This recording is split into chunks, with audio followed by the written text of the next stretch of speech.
Jadi kalau ditotalin itu ada 162 toples. Itu nggak tahu kalau ada yang belum kehitung ya. Tawarkan ke grup WhatsApp ibu-ibu. Nah, karena ini jualan kita kan adalah kue lebaran atau kue kering. Nah, biasanya targetnya paling banyak itu adalah ibu-ibu. Welcome to my paradise. Welcome to Paradise channel. Be better from a channel. Hai, assalamualaikum gengs, kembali lagi di Paradise channel. Karena ini masih Ramadan dan sebentar lagi Lebaran, dan karena aku sekarang juga bisnis aroma bakery, jadi kue kering kayak gitu, cookies kayak gitu. Jadi di sini aku mau kasih tips untuk teman-teman yang mungkin bisnis kue kering di bulan Ramadan dan pastinya untuk Lebaran gitu kan.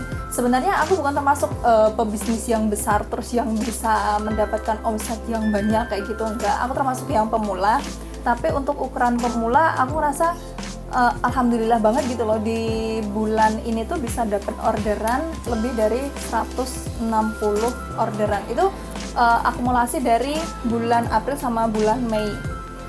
Jadi sebenarnya 2 bulan sih. Nah, mungkin barangkali dari teman-teman tuh ada yang aku bisnis kue kering tapi kok penjualannya nggak begitu banter kayak gitu. Nah, aku mau sharing pengalamanku jualan kue kering atau cookies. Semoga bisa bermanfaat ya. Aku mau cerita dulu. Jadi aku tuh mulai bisnis kue kering ini kan bulan April. Jadi 2 bulan sebelum Lebaran kan. Dan di bulan April itu udah dapat 40 toples. Ya, untuk awalan lah ya, masih pembukaan. Nah, di bulan Mei ini itu udah dapat 122 toples. Itu pun nggak tahu nanti kalau masih ada orderan lagi, karena ini kan masih hari ke-18 Ramadan kan. Jadi masih ada sekitar setengah bulan lagi. Oh my god. Masih ada sekitar setengah bulan lagi buat menuju ke Lebaran. Jadi kalau ditotalin itu ada 162 toples. Itu nggak tahu kalau ada yang belum kehitung ya.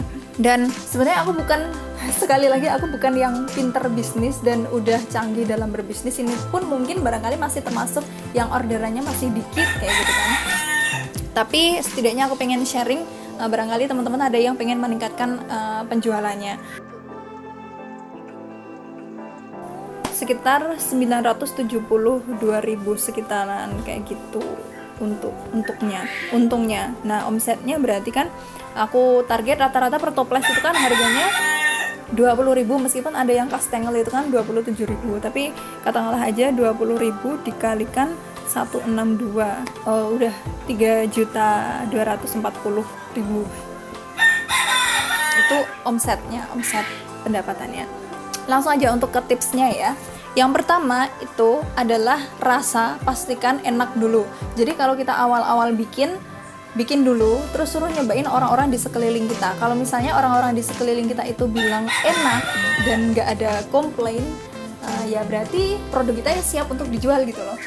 Nah, tapi pastikan orang-orang di sekeliling kita itu nggak cuma 1-2, tapi banyak kan, lidah orang itu kan beda-beda. Nah, kalau kebanyakan udah bilang enak dan nggak ada saran ataupun kritik, ya udah langsung jalankan bisnisnya. Itu yang pertama, karena bagaimanapun segencar apapun nantinya kita promosi, kalau rasanya nggak enak, itu tuh bakal orang-orang bakal susah untuk percaya lagi gitu loh. Jadi pastikan rasanya enak dulu. Nah, untuk bagaimana pembuatannya biar nastar ataupun kue keringnya itu enak, ini nanti aku cantumin link di bawah di deskripsi ya. Jadi teman-teman bisa lihat di situ. Karena kalau dari aku sendiri nggak akan bikin tutorialnya. Nah, terus yang kedua adalah promosi setiap hari di WhatsApp. Ya bisa juga di Instagram. Cuma kalau menurutku Instagram itu kalau punya aku sendiri ya, itu jaringannya itu kayak lebih luas gitu loh. Misalnya bukan yang orang-orang terdekat. Misalnya kalau Instagram tuh ada yang dari orang luar kota, orang luar negeri. Pokoknya itu linknya lebih luas dan lebih jauh. Kemungkinan untuk orang itu pesen itu tuh kecil gitu loh. Nah, sementara kalau di WA itu kan otomatis orang-orang yang nge-save nomor kita, jadinya orang-orang yang bakal pesen ke tempat kita karena lingkupnya lebih kecil, lebih sempit, dan pastinya hubungannya tuh lebih erat gitu kan. Jadi promosi di WA setiap hari. Nah, kenapa setiap hari? Karena orang itu nggak cuma sekali dikasih iklan langsung bisa kemakan. Barangkali setelah kita 10 kali beriklan atau orang itu melihat 10 kali iklan kita dalam 10 hari misalnya, nah itu baru dia mulai tertarik dan pengen beli. Jadi awalnya tahu Eki lagi bikin produk, terus hari yang kedua bikin produk lagi, hari yang ketiga kok aku mulai pengen ya, hari yang keempat sepertinya enak, bener-bener pengen nih tapi besok aja, hari yang kelima tapi belum ada uang, hari yang keenam sekarang udah ada uang dan aku mau beli. Nah misalnya kayak gitu. Jadi memang perlahan, nggak bisa langsung sekali iklan langsung pada banyak yang beli. Jadi untuk yang awal-awal kalau misal nggak ada yang beli, nggak usah khawatir atau aduh kok nggak ada yang pesen sih kayak gitu. Untuk awal-awal itu yang penting promo dulu aja, maksudnya namanya itu biar meluas produknya kita. Kayak misalnya ini aku juga langsung namain kan Aroma Bakery itu. Nah kalau bisa di toplesnya itu juga udah langsung dikasih stiker. Jadi produk kita tuh udah bisa langsung meluas.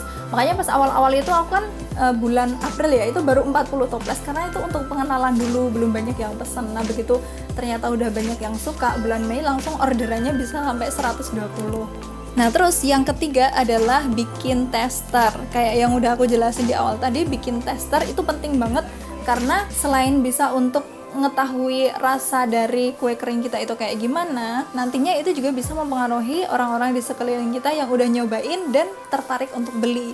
Jadi untuk yang ketiga itu coba bikin tester ya, mungkin masing-masing produk satu lah. Misal kalau aku kan bikin 4 produk ya, jadi ada nastar, terus abon keju, kastengel sama snowball. Nah itu 4 itu bikin masing-masing satu tester. Nah yang keempat adalah bikin promo awal. Ini menurutku penting banget sih. Harganya awal-awal tuh murah nggak apa-apa. Bahkan kalau aku mungkin untuk yang awal-awal itu untungnya per toples hanya 3.000, 2.000 kayak gitu.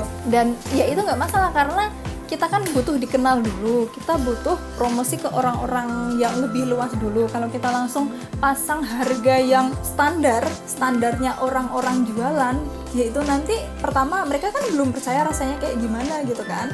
Terus yang kedua, aku mending milih harga yang sama tapi ke produk yang udah aku percaya kayak gitu. Jadi untuk harga awal tuh benar-benar dikasih promo yang harga miring dulu dan dikasih tanggal, misal promonya itu sampai tanggal berapa.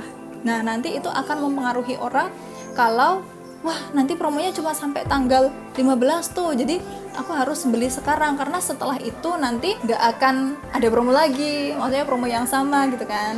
Nah makanya dibikin kayak gitu. Dan kita juga posting di WA-nya tuh kata-katanya yang mempengaruhi. Misalnya ini satu toples tuh bisa buat berhari-hari loh, maksudnya nggak cuma sehari langsung habis, jadi kan bisa lebih murah gitu kan untuk cemilan. Beda kalau mungkin cemilan apa gitu yang harganya 10.000 tapi sekali makan udah habis. Nah beda kalau yang ini kan kita 20.000 tapi bisa berhari-hari, jadi lebih irit hitungannya. Nah terus juga cara mempengaruhinya itu promonya ini cuma sampai tanggal ini loh, besok-besok udah gak ada promo lagi loh. Jadi sebelum kehabisan promonya buruan yuk beli kayak gitu. Nah terus yang kelima adalah posting semua testimoni atau yang ngerasain. Jadi kalau misalnya orang itu nggak langsung ngasih testimoni ke kita yang nanyain, Bu gimana rasanya, atau kamu gimana rasanya, kurang gimana, ada kritik saran nggak kayak gitu. Setelah kita dapat testimoni, di screenshot kita posting ke WhatsApp, story WhatsApp ataupun story Instagram. Itu pasti nantinya akan mempengaruhi orang, ternyata memang bener ya, enak kayak gitu. Dan itu jangan cuma 1-2 kali, tapi sering, karena semakin banyak orang-orang yang ngasih testimoni ke kita dan semakin banyak orang yang tahu, semakin sering orang tuh tahu, ternyata banyak orang yang suka ya, itu akan lebih membuat mereka percaya untuk beli produk kita. Nah yang keenam adalah tawarkan ke grup WhatsApp ibu-ibu. Nah karena ini jualan kita kan adalah kue lebaran atau kue kering. Nah biasanya targetnya paling banyak itu adalah ibu-ibu, karena ibu-ibu kan yang biasanya rempong gitu kan kalau lebaran. Terus mereka yang riwah untuk ngurusi nanti kira-kira harus ada makanan apa ya kayak gitu. Ini ngefek banget sih menurutku, dan karena aku kan linknya bukan banyak yang ibu-ibu gitu kan, jadi aku memanfaatkan WhatsApp grupnya ibuku dan juga bapakku untuk promosi di grup WhatsApp mereka, dan itu ngefek banget sih.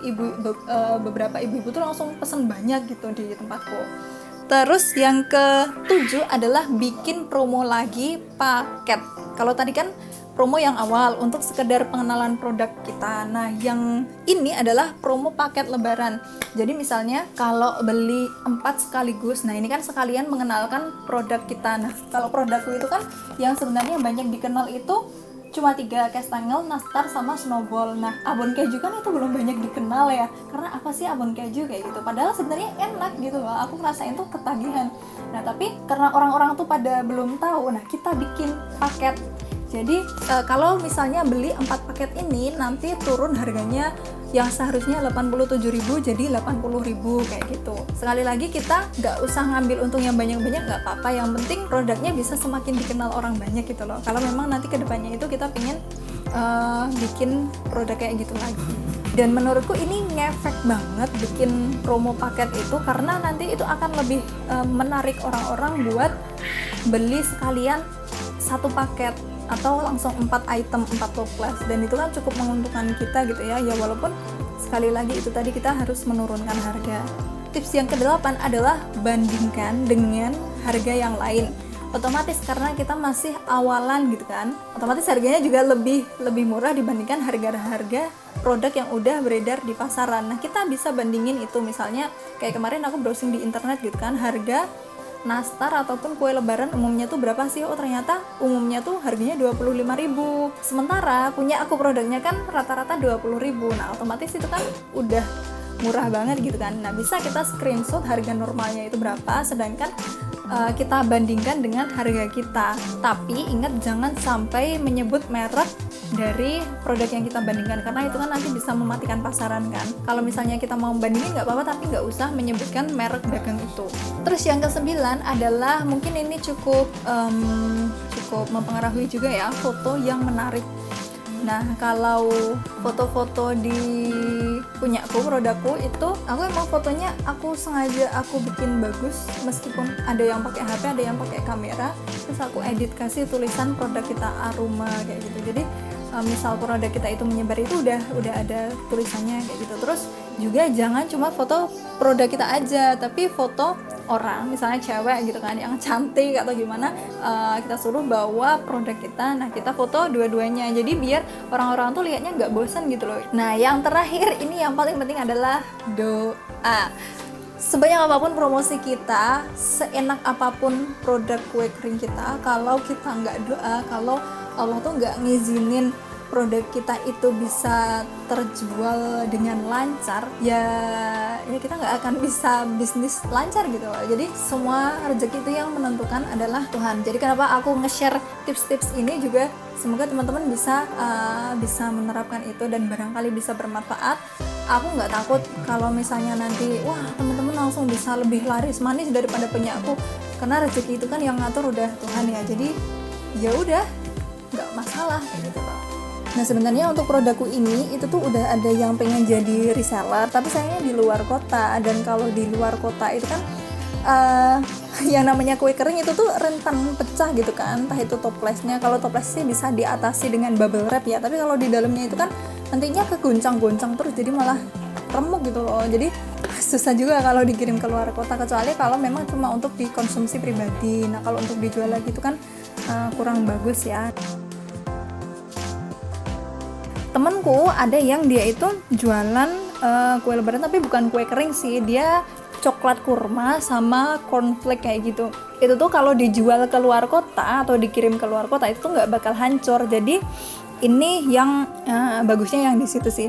Nah, ini aku minta tipsnya dia kan juga jualan kayak gitu, dan untuk pertama kalinya sebagai seorang pemula dia udah bisa ngejual sekitar 80 toples. Nah, kalau yang tahun kedua itu dia bisa sampai 100 toples. Nah, tipsnya kalau dari Alinda Cake yang di Semarang ya, aku kan tanya gimana sih caranya untuk dapat pesanan yang banyak sampai 80 toples dalam waktu 1 bulan, terutama untuk yang pemula. Dia jawab, namanya pemula pasti orang banyak yang nggak tahu soal produk kita kan ya. Awalnya niat dan tekad pastilah ya. Setelah itu kita modal dengan bikin cornflake dan coklat kurma. Terus kita promosiin ke teman-teman dekat, tetangga, teman kantor, saudara, dengan cara bikin tester, kasih ke mereka yang terdekat dulu lah intinya. Otomatis raketang pesan 1 toples kan lumayan lah ya. Nah lama-lama kan suka, akhirnya banyak yang beli lagi, dan mereka juga promosiin ke teman-teman mereka, jadilah reseller.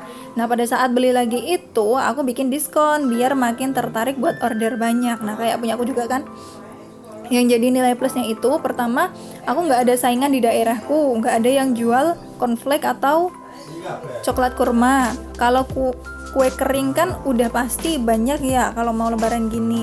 Nah yang kedua, karena aku open ordernya di momen Ramadan, itu customer mikirnya setelah Ramadan kan nggak bakal bisa makan cornflake atau cokur lagi nih, jadi otomatis sekalian order banyak gitu.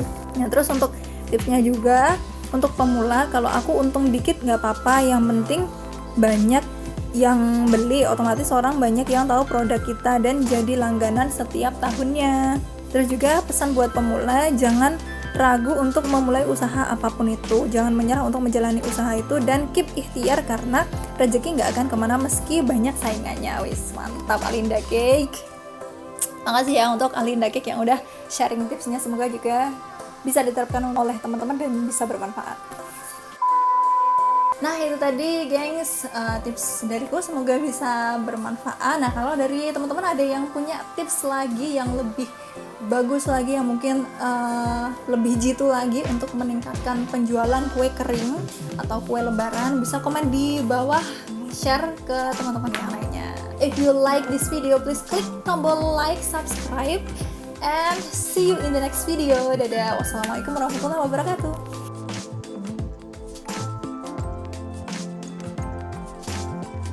Dukung konten positif di YouTube. Itu dari luar kota, dan kalau dari luar kota itu kan